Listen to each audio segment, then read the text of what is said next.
Hi, welcome back to the Trial by Jennifer podcast series. My name is Jennifer Butterfield, and I am very pleased to welcome this week's guest, Molly Roth, who is a Texas licensed professional counselor. And I really am so thrilled to have you on the podcast, Molly. Welcome, and tell the audience a little bit about yourself. Yeah, thank you so much for having me, Jennifer. My name is Molly Roth. I'm a licensed professional counselor in Texas. I see clients in person in my office up in Cedar Park and also see clients virtually across the state of Texas. My specialty is trauma. I also work with relationships and career counseling. The therapies that I'm kind of specialized in would be EMDR, somatic experiencing, and then most recently neuroemotional technique.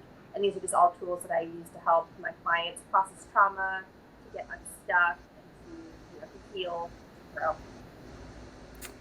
Well, I am really excited. And for those of you listening, Molly and I are both St. Edward's University alum. And so she got her master's in arts in psychotherapy from there. And so I love having like minds here on the podcast. And it's a personal finance platform, and so I always ask my guests, what was the conversation around personal finance like in your home growing up? Yeah, so I grew up in Southern California. I grew up in a very affluent area, part of Southern California. My family was not affluent at all. So a lot of scarcity mindset growing up. My personal experience, like I've been like middle class, but even, had periods of time where we were like on welfare and had food stamps. So I kind of had that experience of knowing like the lowest of lows and kind of more, middle class America experience. But really kind of the narrative around money growing up was just like there wasn't enough. Like you were going to be working hard your entire life to make it. And then also kind of just seeing the way my parents' dynamic was is like you're going to do it on your own too. Like as a woman, like you cannot rely on a man to provide for you. Like you are going to have to do all of this on your own and work really, really hard. That was just kind of the set the scene for, Molly growing up in the world. Mm-hmm.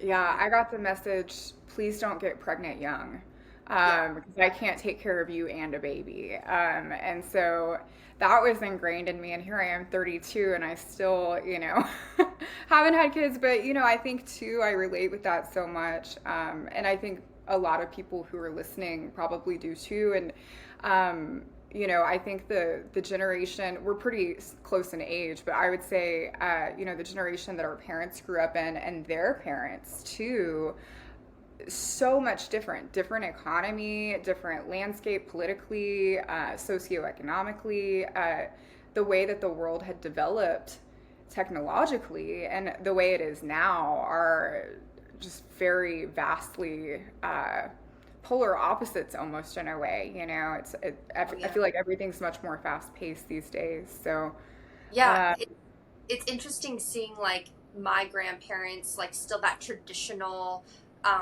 the man makes the money, the woman is at home, and then seeing my mom, like our parents' generations, where it's a lot more about women empowerment, and mhm. you kind of see really women stepping into the workforce and a big presence, and then it's our generation where it's like women are even more so a presence in our economy, but there's also this like still this misbalance, right? Like it doesn't feel balanced as far as like our roles and the expectation, even just like our what we're getting paid for, right? Like there's still still doesn't feel like we've like worked out the recipe yet, at least to me.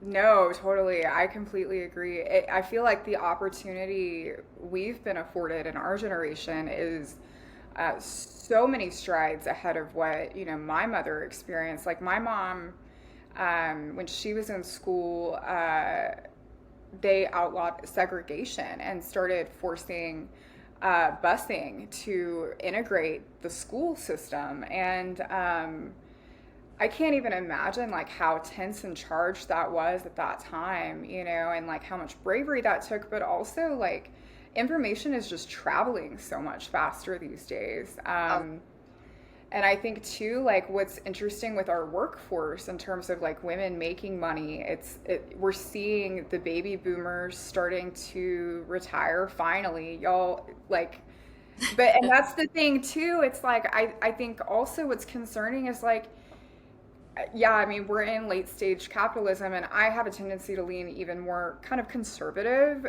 moderate conservative, with all of those ideals. But I will say, like, late stage capitalism is not working. You know, I mean, like, so many of our elders who are at retirement age, you know, and they're not, you know, especially women, you know, are in a very vulnerable place as they age. If they haven't saved for retirement, you know, a lot of people didn't know about investing.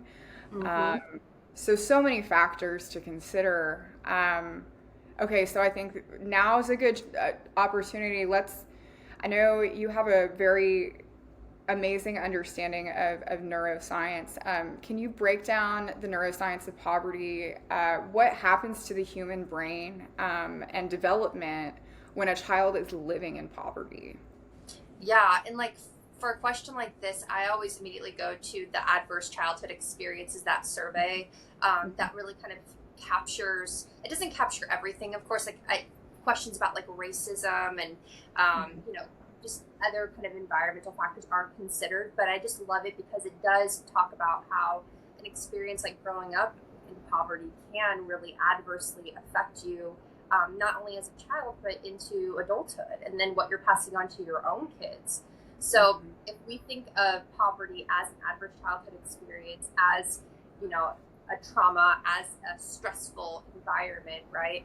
Um, it's that failure to thrive type of thing, right? You're so focused on survival, you can't even think about being curious and going out into the world and thinking about who you are in the world, because you're literally just focusing on having enough to eat, having enough to survive, and then constant threat and survival in our nervous system has drastic effects. One of them being a shrinking of the brain.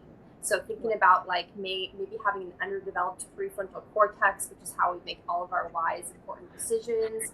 Just even having a smaller brain, which is going to decrease our capacity to just handle life and experiences. And then you think of like socioeconomically, just the challenges of poverty, right? Like not having access to education, not having, you know, two parents in the household that are available emotionally and physically. You know, one thing you brought up earlier was like incarceration rates, right? Like, you know, parental and then later in life, you know, children who've lived in poverty. Just all of these avenues kind of get closed off because of a lack of resources.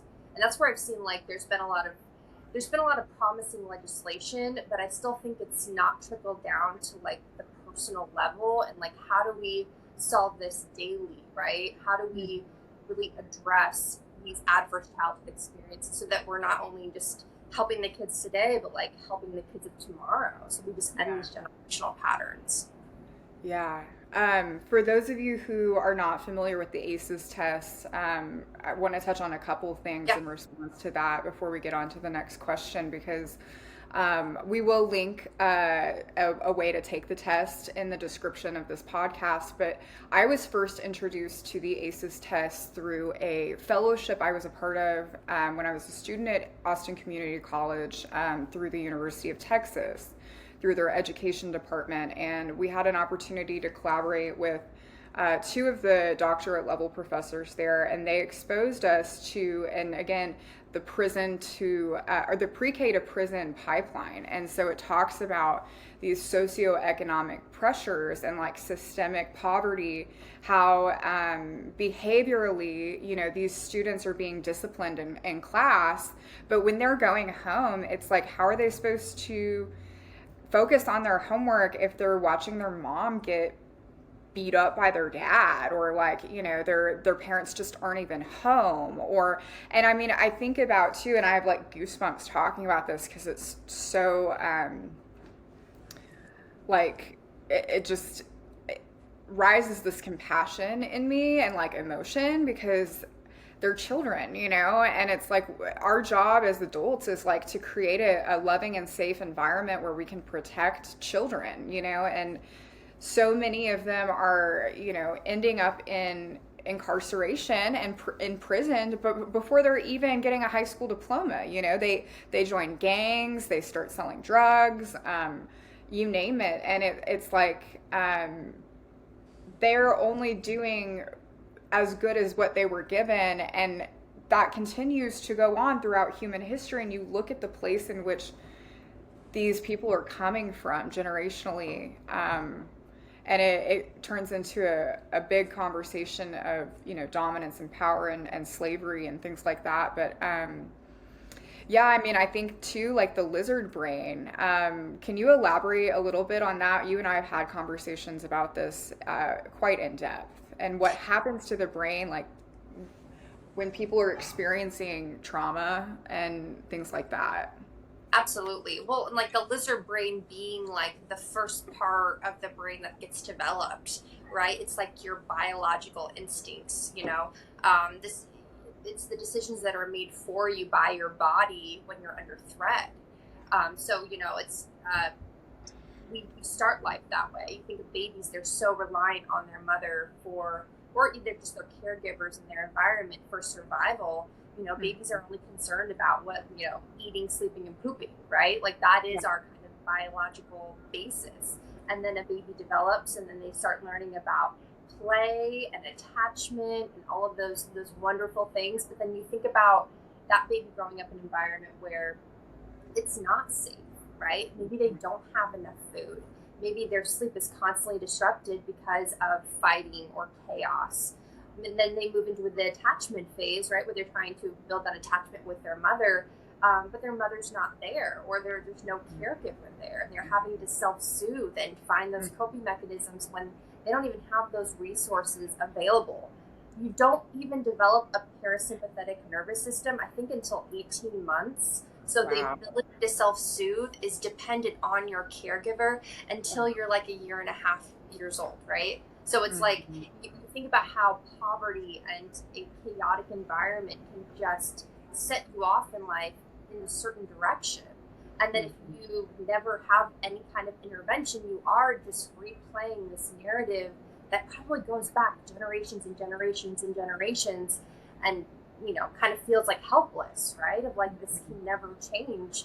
But that's why, I think like the legislation that's been going on, and like us even talking about this, and the assessments like the ACEs, right, the adverse childhood experiences, is kind of bringing this to light, because it's like not only affecting where you go in life, but also your health, like the health outcomes for people who have these adverse childhood experiences, like the rates of smoking and drinking and addiction, heart disease and stroke and obesity, like all of this stuff is correlated. So it's like, it's not like even you're choosing this. It's almost like your path is being chosen for you before you even, have that part of your brain online that makes the wise decisions, right? Yeah. Yeah, no, totally. I'm remembering now, like as we're talking about this, like some of the questions on the ACEs test, and I remember it was like a progression. So it was like, have you ever seen your mother or one of your parents be physically abused? Yeah. And then it was like, have you ever seen them be physically abused more than once? How about several times, and then frequently, and so it really just, as I was taking the test, registered, like, wow, I had a very different experience than what some people, like, I didn't even realize it could get that bad, Yeah. and like that was something that, existed. And I think, oh gosh, this is like totally uncovering. I don't think our parents' generation talked about these things. It's like, how did anybody know what abuse was? Because it was so behind closed doors. And we're just now starting to understand like the impacts of trauma on the brain and how that leads into our adult relationships. Absolutely, absolutely. So it's, I mean, it's a blessing and a curse. Like we have to start somewhere, but just seeing this progression that it's like we keep trying to figure out, well, where do we intervene, right? And it's like it doesn't really matter. You just got to intervene somewhere. Like Mm-hmm. when I took the ACEs, I think I had like an 8 or a 9 out of 10 on there. Yeah. And you can kind of see like where I ended up kind of in life, you know. So Mm-hmm. anything is possible, and not every outcome is going to be related to everyone's score, which kind of makes it, you know, in a way kind of hard to kind of determine, right? Like it lets you know that there is hope, right? That, you know, through Yeah. therapy, through intervention, through some kind of change, you can alter your course. But for the person who does just live out their life with the nervous system that is so chaotic, like these are the likely outcomes of that. And just how that is a huge portion of our population. Think of COVID. Think of the Yeah. kids growing up in COVID, just, you know, Yeah. in the past couple of years, how their nervous systems are being formed around chaos. And how Yeah. is that going to impact their relationships, or their relationship with money, or, you know, fill in the blank, right? Totally. Well, and as we're talking about this, I'm being reminded, like, okay, so I'm growing up in this home, like, I'm putting myself in this position, growing up in this home, and I'm under constant duress, right? And I am going home to, domestic violence, maybe drug selling, and all kind like just neglect, right? Not knowing if there's going to be food on the table. Maybe I'm surrounded by other kids in my neighborhood who are experiencing similar things, and like our society is structured to equate success based on academic pursuit, and so it's like, how is one supposed to excel when we look at the way that like public schools are structured and they're funded, especially here in Texas, Yeah. based on property taxes, and certain neighborhoods are,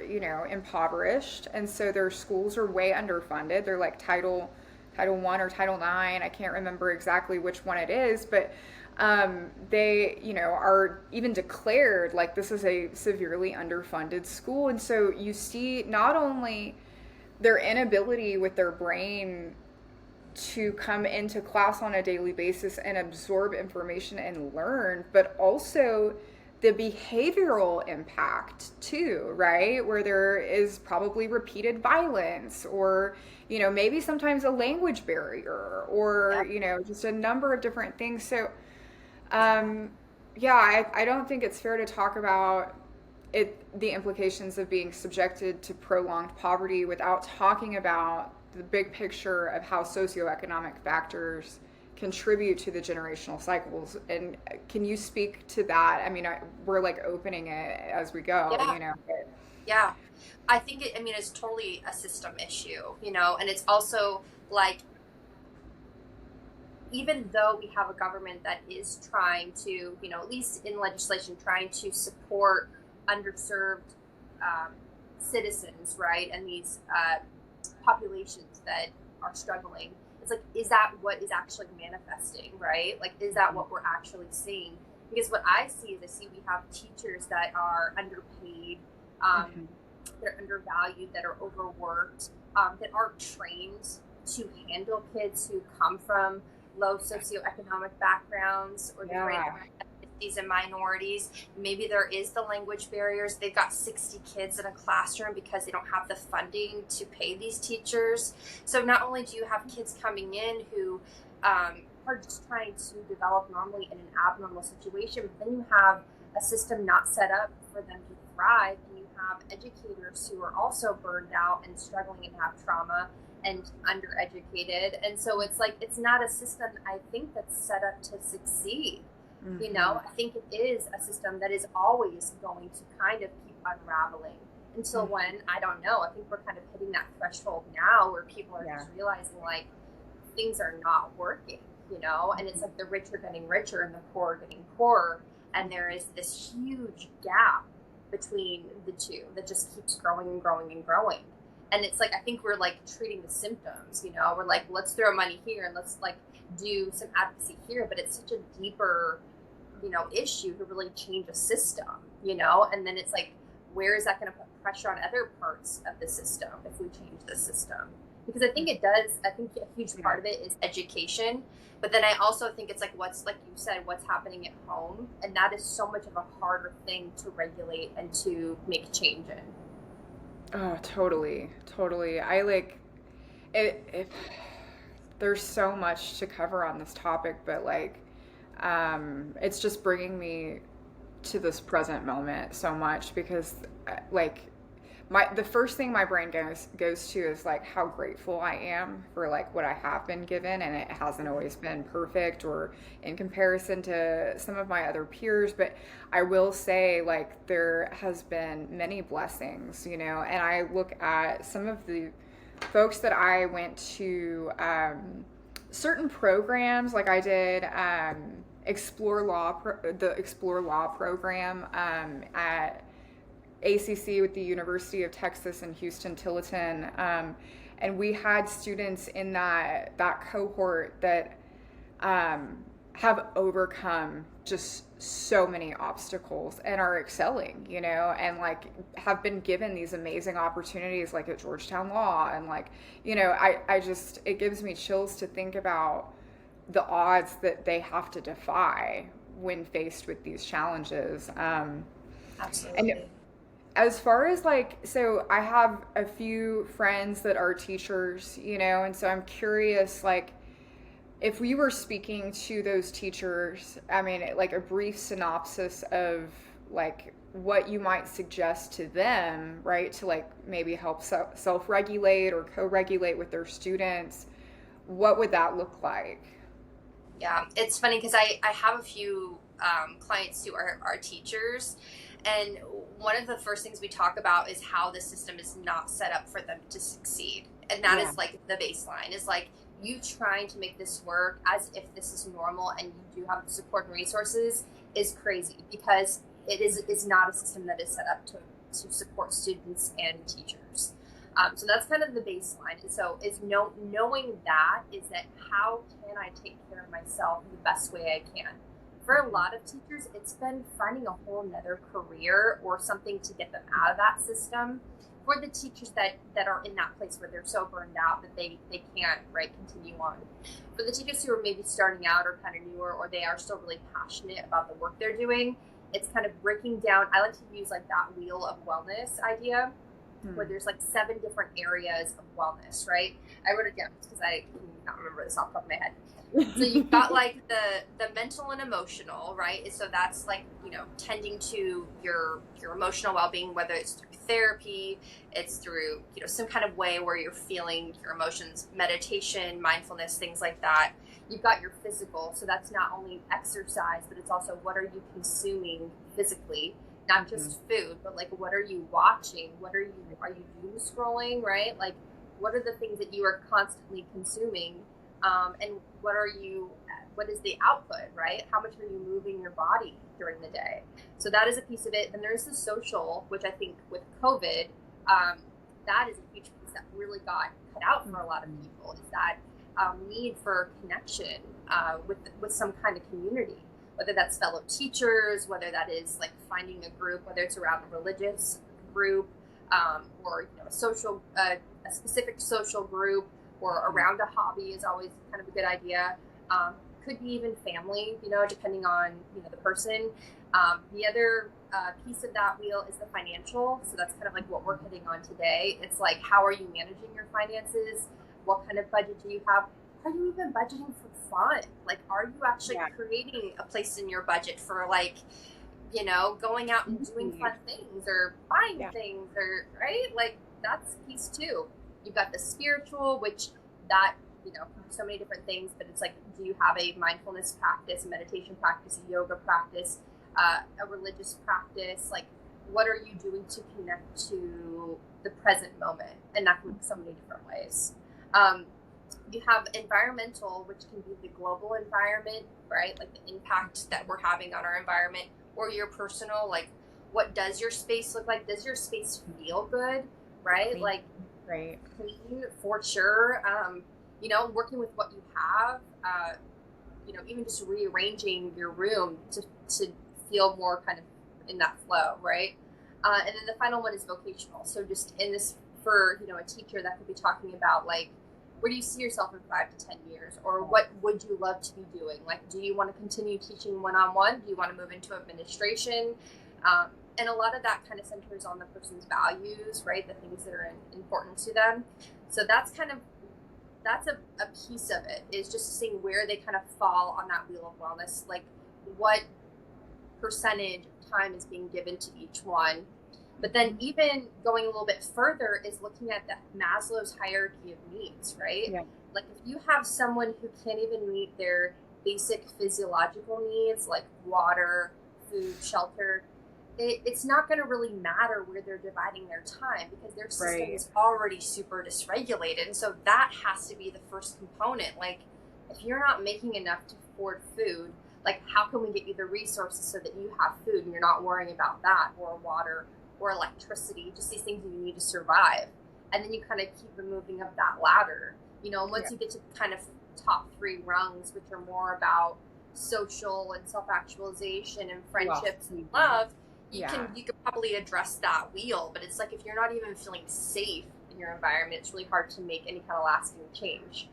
So it's a lot of information, but that's kind of where I would start. No, that is so, so, so helpful. We can post a link to Maslow, maybe include a graphic image here. Yes. And also, one thing that I've been sharing, because I'm Catholic and I go to a Catholic university, and I had a coming back to my faith. And, like I said, I'm pretty moderate overall.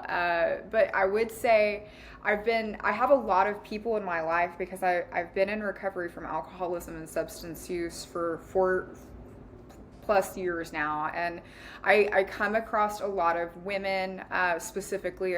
Those are the predominant people I work with, but who are lacking a lot of resources. And I remember learning about the Catholic Charity of Central Texas, and there is a comprehensive list. I'm talking like OBGYN, financial assistance, food kitchen.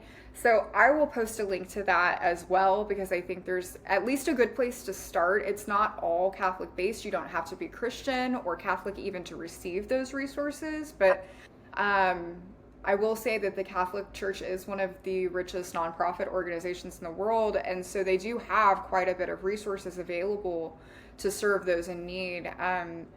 But just remarkable stuff that you mentioned. And to touch on COVID and the social aspect of the wheel, like I was extroverted prior to COVID, and I experienced getting on antidepressants for the first time during COVID. I experienced becoming an introvert, masking as an extrovert in COVID. So my whole like composition and temperament changed. And so, yeah, it's like, I think that's a really cool thing to be able to check in with each section, like a slice of pie, right, of the wheel, and see where I'm at. Yeah, wow. Well, and also just like knowing that at different points in your life, you're going to need different levels of self-care, right? If you're looking at the Maslow's hierarchy of needs, it's like kind of your self-care. It's like there are going to be some periods of time, like COVID's a great example, where you are just focusing on those bottom levels of safety and am I getting enough sleep, drinking enough water, having food, because it doesn't feel safe for all of us. It was an experience that we all did not feel safe because we didn't know what was happening, right? Like things changed rapidly. This disease, we had no idea how it was going to progress. And even People were dying. Yeah. And then coming out of that, like trying to adjust back to normal life, I mean, all of that is stress on the nervous system. So I think like you have to take into consideration the context when we think about self-care. It's not always going to look the same as the influencer on Instagram and going to like a remote island. Like it is going to be so much about the context of where you individually are at, and then even the greater macro, like where we're at, like, as a country, as a world. Yeah, no, absolutely. You touched on a lot of really good points, and one of the topics of a previous podcast was the self-care illusion, right? Of what that, and I mean, yeah, I would say that some of those elements of self-care are really caring for self, and to each their own. I think as long as we're not like buying into a consumer ideology that like I Yeah. need to do what other people are doing, but Mhm. I'm not sure why I'm not having a great day every day kind of mentality. Anyway, yeah, so yeah, I'm totally with you on that. Yeah. I want to talk a little bit. So, in the context of bearing ongoing duress as a result of financial insecurity, how do you think that that impacts a person's relationship with money as they approach adulthood? And I mean, I'm sure there's like, it's kind of a lawyer response, like, it depends, but I'm curious to explore it with you. So, what do you Yeah. think about that? Well, and I think the key here is relationship, because it's not going to just be a relationship with money, but it's going to be a relationship with anything. Right. Because, right, in a relationship is an attachment. And so if you were growing up from birth or from childhood with a dysregulated nervous system, you're going to already inherently have an issue attaching to anything. Mhm. And then, especially money kind of equals survival, equals resources. There is going to be an element of fear wrapped into that if you grew up not having enough, right? Living in poverty. And even if you're not trying to like aim for the stars in your life, right? You're just trying to get by every day. There is always going to be a fear of not having enough if you grew up in that poverty, right? Mhm. And so that is going to impact right, when we're in fear, we're in our fight, flight, or freeze part of our brain. We're immediately Mhm. shifted from the wise, last developed part of our brain, which is our prefrontal cortex. And when we're in our prefrontal cortex, we know it because we feel grounded, we feel secure, we feel confident, we feel our age that we are now. We don't feel like a child and helpless and hopeless and alone. We feel our adult selves. So when we shift out of our prefrontal cortex, out of our wise mind into this, amygdala, our fight, flight, or freeze, our reptilian brain, we're going to start making way different choices for ourselves. We're going to be thinking Mhm.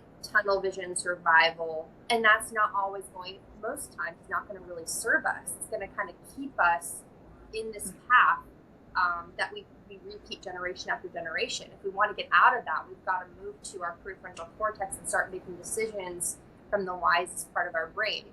Because that part of our brain pulls in our environment, and pulls in our knowledge, it pulls in our creativity, which is a huge piece of what gets us out of the poverty, the scarcity mindset. We need that creativity. But as soon as we're triggered into fear, into that fight, flight, or freeze, all of that information goes out the window. And we're just literally desperate for whatever we can get our hands on. And typically, the thing that looks the best when we're in that part of our brain is going to be temporary. It's not going to be the thing that's Dopamine. long term, right? Totally. Yes, Yeah. totally. I'm curious, like, is it, and you're more in mesh or engrossed in this world than I am, but I'm curious, is it possible that people don't ever really have access to the prefrontal cortex because they've been in survival mode for so long? Like, it's just, is that a thing? Absolutely. I mean, like, Mhm. prolonged stress on the body, like I said, it can shrink the size of your brain. Yeah. And also, if you're in chronic stress and you're constantly lighting up that part of your brain, the flight, fight, or freeze, you're not spending a lot of time in your prefrontal cortex. It may be a minimal amount of time. They think narcissism has to do with an Mhm. underdeveloped prefrontal cortex. you know Interesting. yeah, That where like explains that a inability to lot. empathize with other people, that has to do with Mhm. executive functioning. You have people who've got traumatic brain injuries where it damages that part of the brain. I think absolutely. I don't know if I've heard of anyone who just doesn't have that part of the brain developed at all. I'm sure there Right. are, disorders and stuff like that. But that's the other thing too, is like everyone's functioning at a different level, so it's not even an even playing ground, or like, Mhm. it's not even an even stage for everyone, because we all have different experiences that impact us, that also impact our ability to stay in our prefrontal cortex. So you may have people at work who are like in their prefrontal cortex a good portion of the day and getting stuff done and really productive, and then have other people that are getting triggered by like coworkers and meetings and stress and perfectionism, and they're going in and out of these two parts of their brain, and they're just exhausted and getting burned Yeah. out at a different rate than their coworkers, right? Totally, totally. Yeah.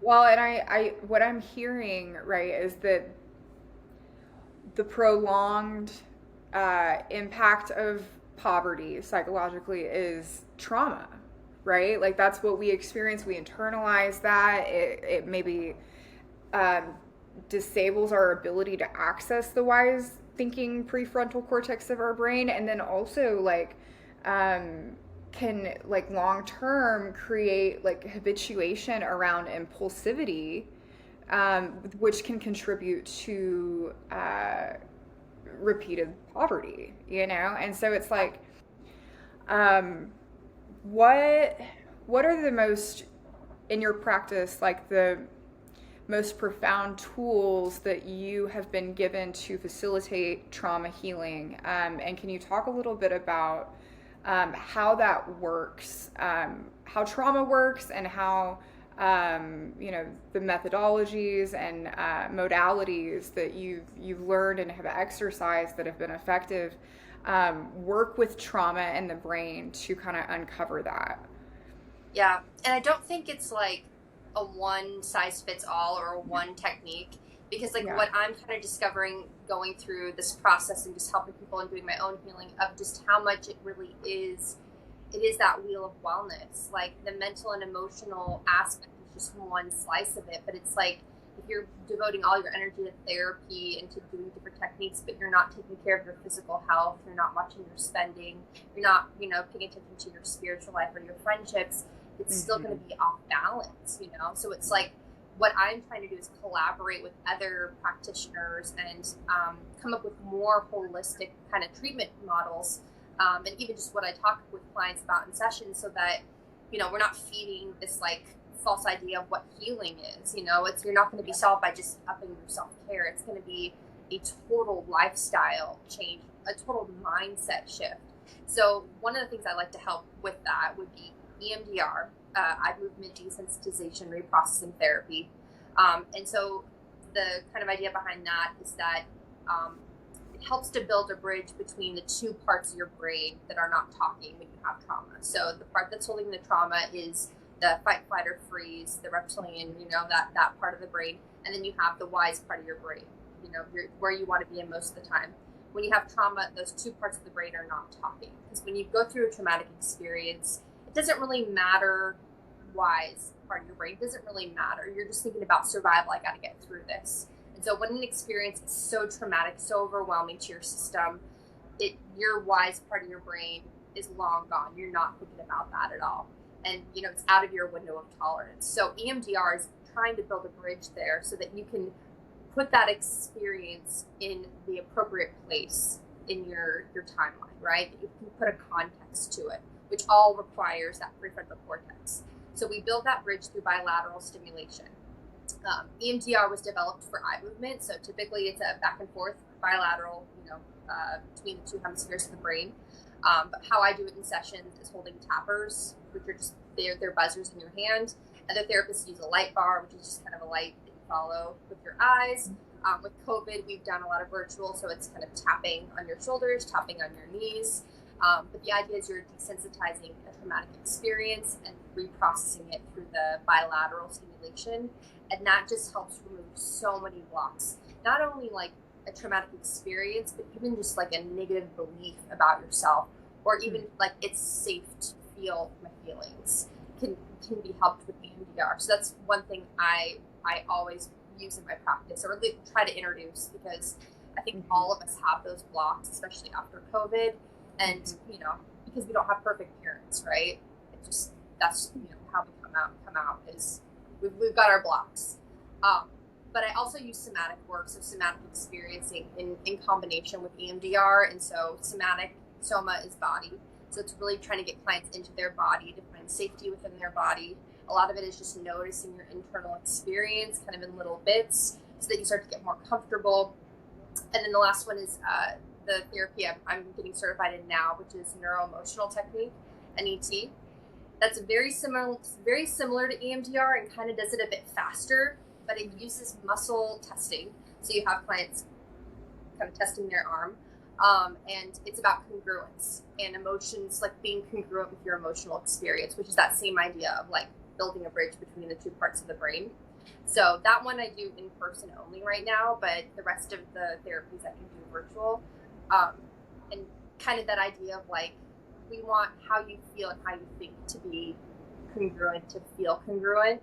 And that can just help in so many ways when you have financial blocks, relationship blocks, when you've grown up in a traumatic or chaotic environment, right? Like, I think all of these things can kind of help bring those two parts of your brain back online, talking to each other. And I've noticed really good results with clients. So those kind of an idea of what my practice looks like. That's incredible.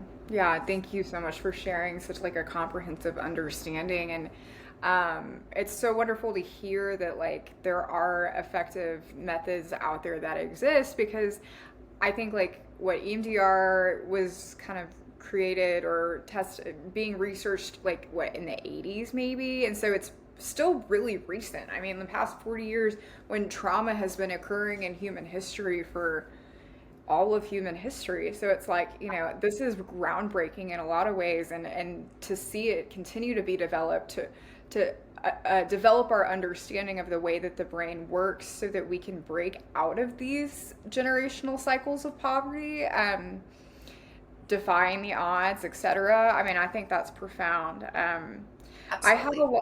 I have a lot of people who are impulsive spenders, and they like to tell me about how they will just rack up their Amazon cart, when they're bored, or maybe they're like, suppressing emotion, or and I've given some tools and tips, but I'm curious to hear what you might suggest to impulsive spenders that maybe want to pivot that behavior into focusing more on like self-continuity and long-term goal setting around finances.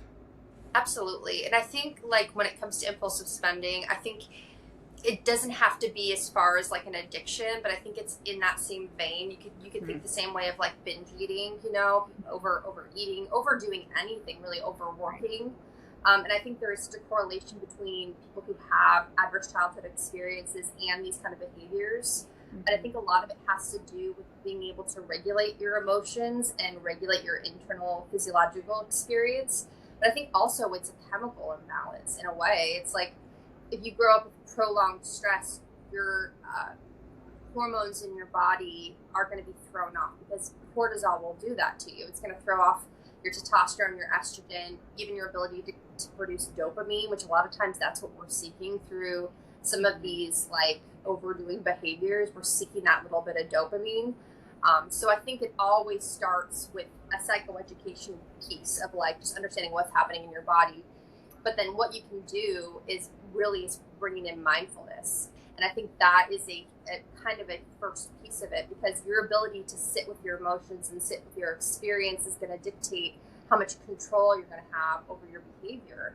If you can't sit still for 5 minutes and just be with yourself and be with the discomfort, how are you going to be able to like create a budget and like do all these little things that you're supposed to do? Because I think binge eating and overspending and overworking are very emotional reactions to your internal experience. Like it's like an avoidance of wanting to deal with what is trying to get your attention. So I think a mindfulness piece for sure. One thing I do for clients that are not quite ready for that, to get into that space, is to do tapping. Is bringing the bilateral piece. With NET, one technique I use is called FAST. And so it's going to be hard for your listeners, but you're going to take your arm, you put your 3 fingers kind of under the points right under your thumb. Okay. And then you put your hand on your head. And so what this does is it accesses your emotional points here, but also the emotional points here. And a lot of times this can be a quick way to release whatever kind of emotion you're not ready to deal with, in a way that's fast, and not having to identify what that emotion is. Because I think tied to mindfulness is just knowing your emotional experience, and that's where you bring in that emotion wheel, and you're just looking at it like, what am I even experiencing right now? So fast for kind of a beginner, just releasing, even just paying attention to like the thing you're going to do, like right before you're going to binge, right before you're going to overspend. Fast focus on what comes up and see if you still feel like doing that behavior. And then it's Mm-hmm. like the next step is like, can I just sit in silence for 5 minutes, or do a guided meditation, or pay attention to my five senses and just notice what happens? And then you kind of keep building that skill, which eventually just widens that window of tolerance. You know, I think people come in who have adverse childhood experiences and their window is so small. So it doesn't take much to just blow Yeah. their nervous system up, right? So with the mindfulness, with focusing on your experience and just writing it out, you're widening that window so you can hold so much more in there, and not feel like these behaviors are running your life because you're constantly overflowing that bucket, right?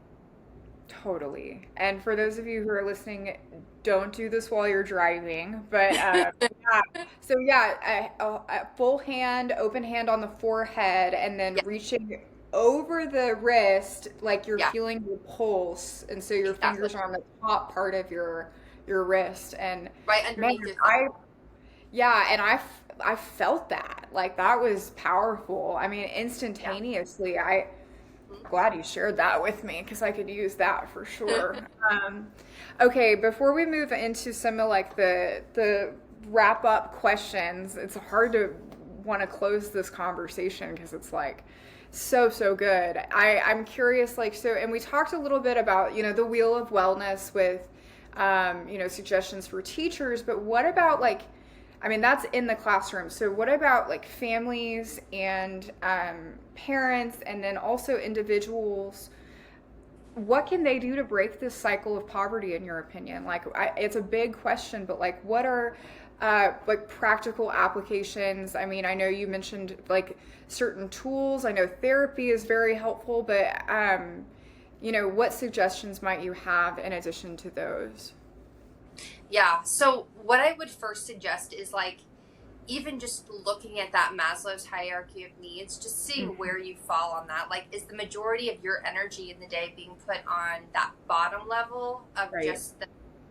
just trying to make do, right? Just to pay rent, to have enough money for food, because that is going to dictate really what you're able to do, or what the next step is. Like someone who's operating from that bottom level, what I'm thinking is like, how can we get these people access to resources so they can take that stress off of their mind? And maybe that stress isn't going to just go away, but at least knowing like each month, like, oh, I know I have this food pantry that I can go to that is going to provide consistent food, and that's not one stress that I have to actively be putting energy towards, right?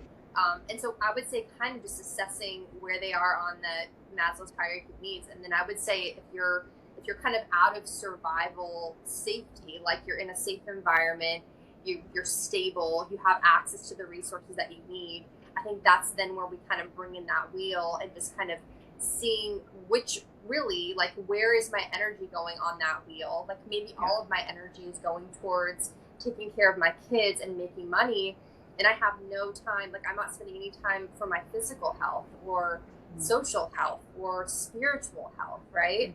And I wouldn't say make all the changes at once. I say just pick one piece of that pie that you can devote just a little bit more energy towards.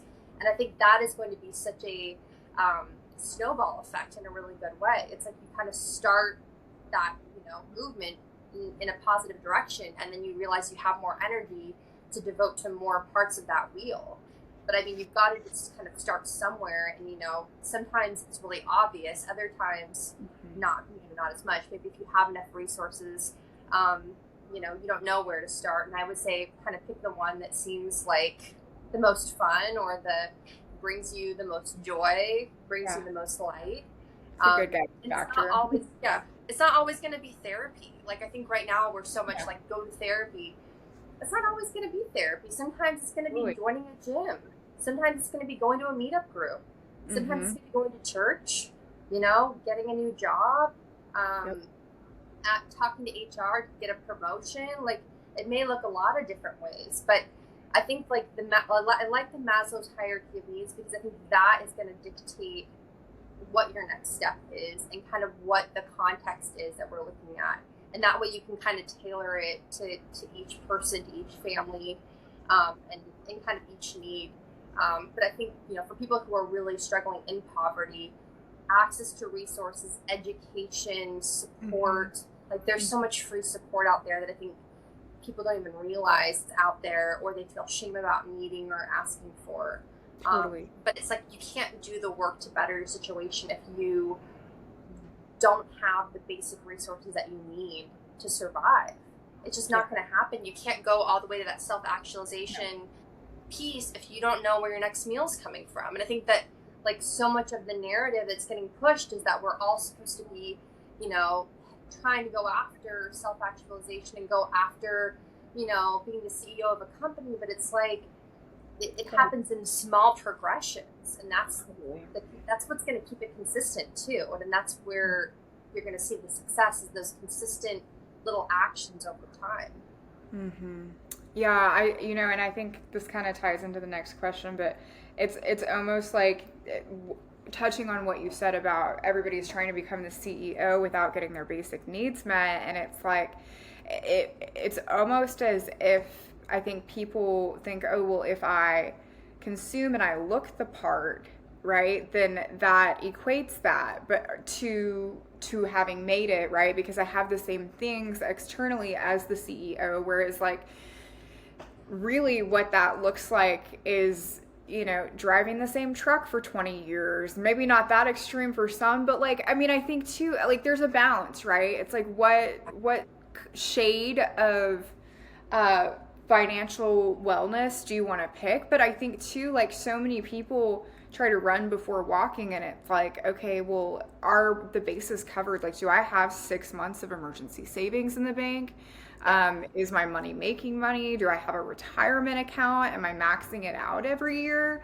And like, or is that Gucci bag or whatever like that much more important? And so I think this brings, we touched on it a little bit with the self-care industrial complex, and I know you and I have kind of talked a little bit about this and listened to some of the same media on it. But what are your thoughts on that? Being somebody who is in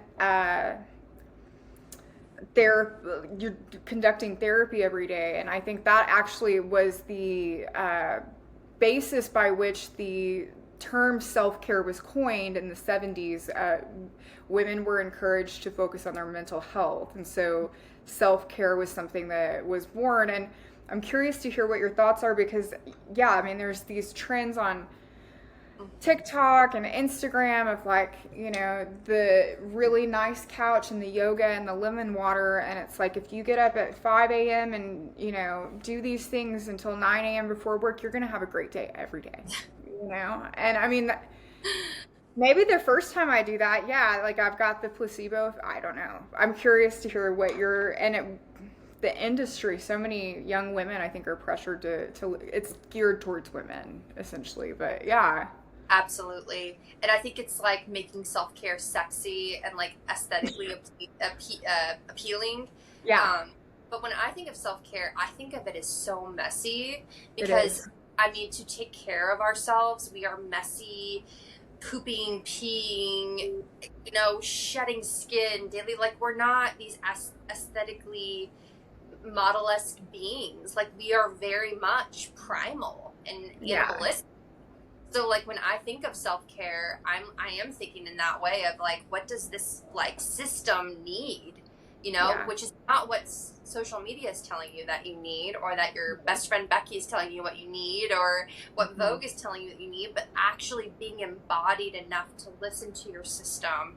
Like what is it telling you that it needs, right? Are you craving connection? Are you not drinking enough water and you're thirsty? Are you not pooping enough? Are you not like adequately like eating the right food for your system?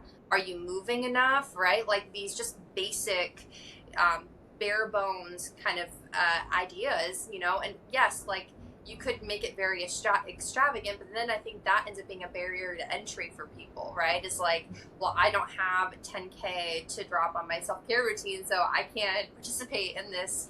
And it's like, no, but I mean that just is anything, right? I mean, anything that you can capitalize and market on, people are going to eat that up, and and try to sell us this idea of who to be and how self-care is supposed to look like. But Right. Well, right. The whole thing in self care is it's self. Self is going to be unique to every single person. And you're going to Right. have people who can afford to do the aesthetically pleasing stuff. But the majority of people are like middle class American, you know, in our country are like middle class, you know, and we got to like drop it down to something that's doable and consistent and realistic. Because if it's not consistent, then it's not going to be helpful. You're not going to see the results you're even looking for, right? Totally, totally. I mean, I think, I've been on a fast from doing like beauty routine with the exception of getting my lashes done.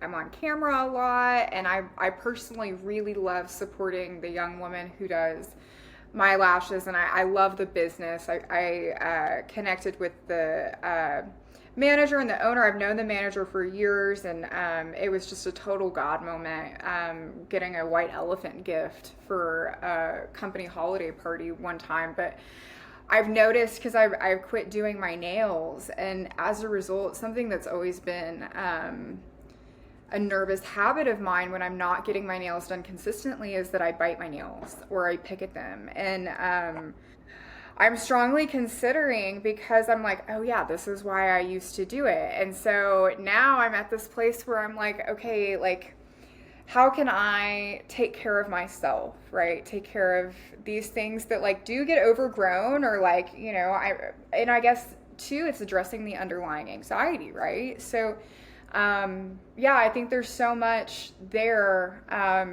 but I think it starts with like evaluating, right? Like, what is it that I need, and being present and dropping in the somatic work, right? Of just checking in to see what is it my body needs.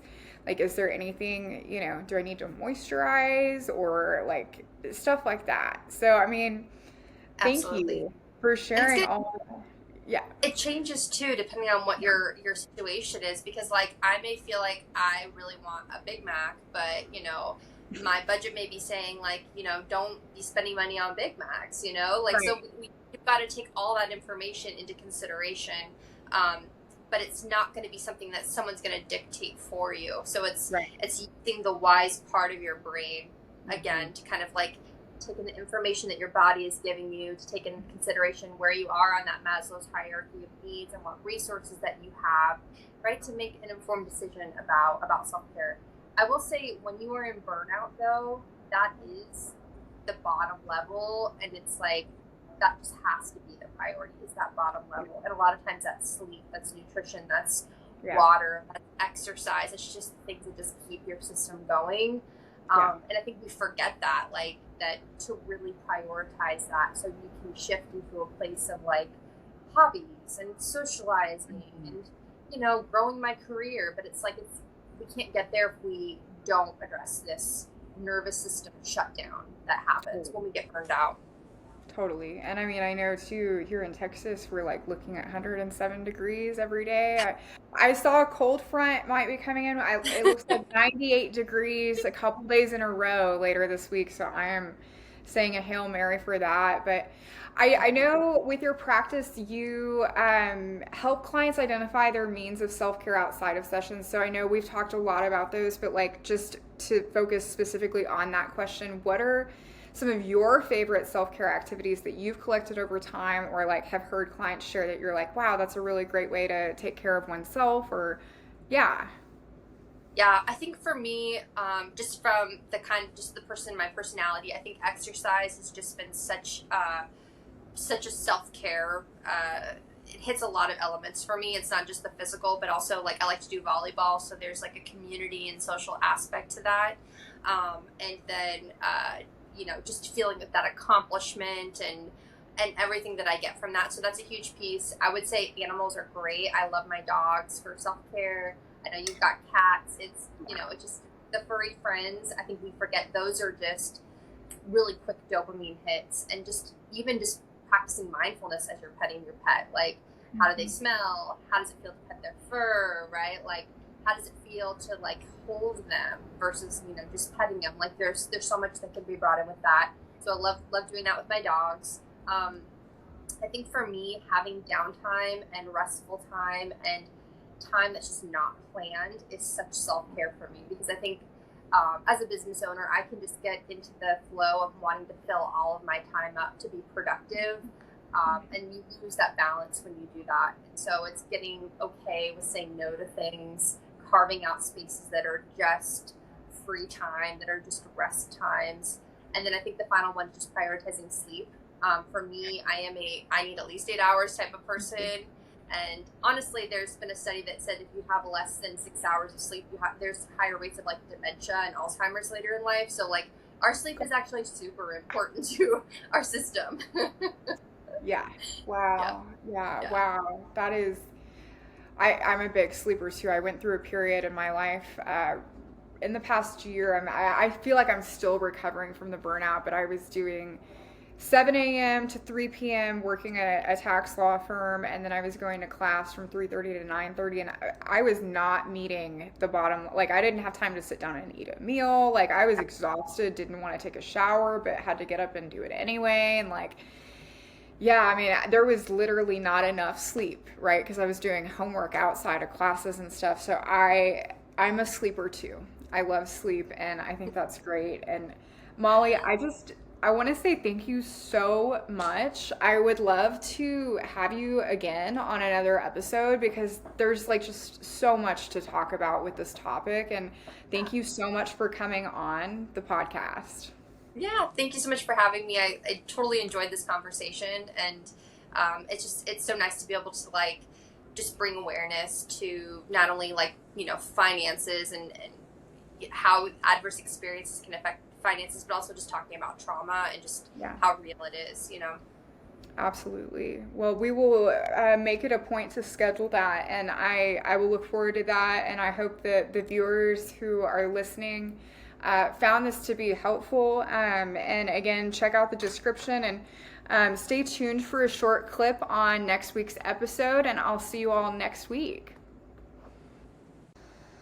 Hi, thank you for tuning in to another episode of the Trial by Jennifer podcast series. I'm Jennifer Butterfield, your host, and stay tuned for next week. I will be hosting Danielle Cobb, who is going to share with us some recipes for different meal prep ideas, and we are also going to be talking about the spirit of giving, and I look forward to chatting with her about those things. And we are going to dedicate the episode in honor of our friends the Poplins and their fundraiser. They just recently experienced a horrible tragedy of a house fire, and thankfully both of them and their young toddler son all made it out safely, but everything that they own, including the house that they live in, unfortunately was lost in the fire. And so we are looking forward to raising funds for them in this time of need, and talking a little bit about what comes of giving and the spirit of giving on the next episode. If you found this episode to be helpful, please like, subscribe, and follow this channel by hitting the subscribe button. It is free to subscribe on YouTube, and Spotify listeners, it is free to follow me as well. So I will see you all next week.